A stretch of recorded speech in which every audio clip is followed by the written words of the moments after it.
Live from the world's capital markets, here are the financial headlines, brought to you by Kwakol.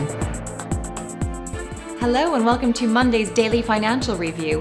Here's what's making headlines in the markets today.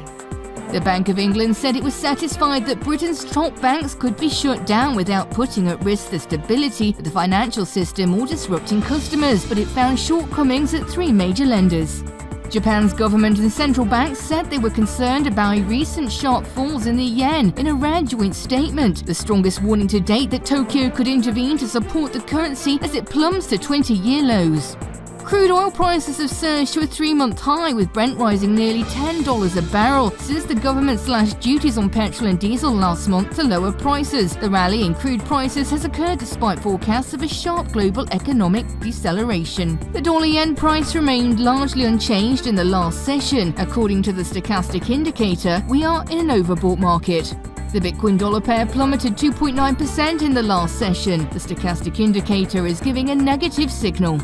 The gold dollar pair exploded 1.2% in the last session. The ultimate oscillator's positive signal is in line with the overall technical analysis. The oil dollar pair dropped 0.7% in the last session after rising as much as 1.1% during the session. The CCI is giving a negative signal. The US 3-month bill auction will be released at 15:30 GMT, the US 6-month bill auction at 15:30 GMT, and the UK's gross domestic product at 0600 GMT. The UK's industrial production will be released at 0600 GMT, the UK's manufacturing production at 0600 GMT, and the UK's NIESR GDP Estimate at 1100 hours GMT. We hope that you've enjoyed Monday's financial review. On behalf of all of us here, we wish you a productive trading day.